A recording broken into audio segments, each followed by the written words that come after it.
शादी को लेकर ये कानूनी लड़ाई, ये तो एक पहाड़दार जैसी लग रही है। एक तरफ घर के खर्चे, बच्चों की स्कूल की फीस और दूसरी तरफ वकील साहब की फीस। मेरी आमदनी इतनी नहीं है कि मैं ये सब अकेले संभाल सकूं। समझ नहीं आ रहा कि मैं इस मुकदमे को आगे कैसे लड़ूंगा। मैं जानती हूँ कि यह मुश्किल समय है। मेरी नौकरी है और नियमित आय भी। मैं मुकदमे का खर्च तो उठा सकती हूँ, लेकिन हमें एक न्यायपूर्ण समाधान खोजना होगा जो दोनों के लिए सही हो। आपकी चिंता जायज है, लेकिन क्या आपने हिंदू विवाह अधिनियम की सेक्शन 4 के बारे में सुना है? यह प्रावधान ऐसे ही मामलों में मदद के लिए बनाया गया है। सेक्शन 24। मैंने तो सुना था कि भरण पोषण का अधिकार केवल पत्नी को ही मिलता है।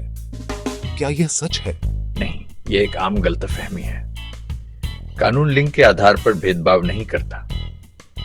सेक्शन 24 स्पष्ट रूप से कहती है कि पति या पत्नी दोनों में से कोई भी जिसके पास अपनी आजीविका और मुकदमे के खर्चों को उठाने के लिए पर्याप्त स्वतंत्र आय नहीं है, वह दूसरे पक्ष से अंतरिम भरण पोषण की मांग कर सकता है। जब आप अर्जी देते हैं तो अदालत कई बातों पर विचार करती है।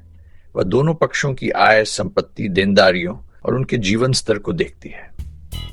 साथ ही अगर आप पर बच्चों या माता पिता जैसी कोई निर्भरता है तो उसे भी ध्यान में रखा जाता है।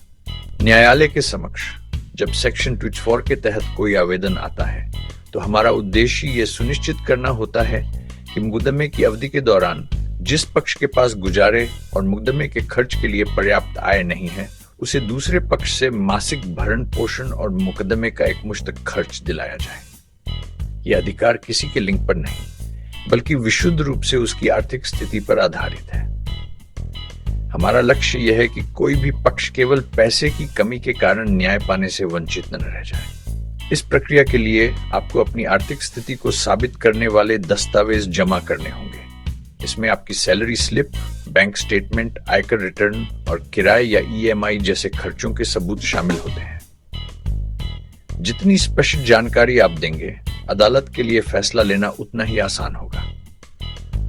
और एक महत्वपूर्ण बात, कानून यह कहता है कि सेक्शन 24 के तहत दी गई अर्जी पर नोटिस तामील होने की तारीख से यथासंभव 36 दिनों के भीतर निपटारा किया जाना चाहिए, ताकि आपको जल्द से जल्द राहत मिल सके। यह जानकर तो मेरे मन से बहुत बड़ा बोझ उतर गया। अब मुझे विश्वास है कि मैं बिना किसी आर्थिक दबाव के अपना पक्ष रख सकता हूं। अब मुकदमा लड़ाने का बोझ कुछ हल्का हुआ।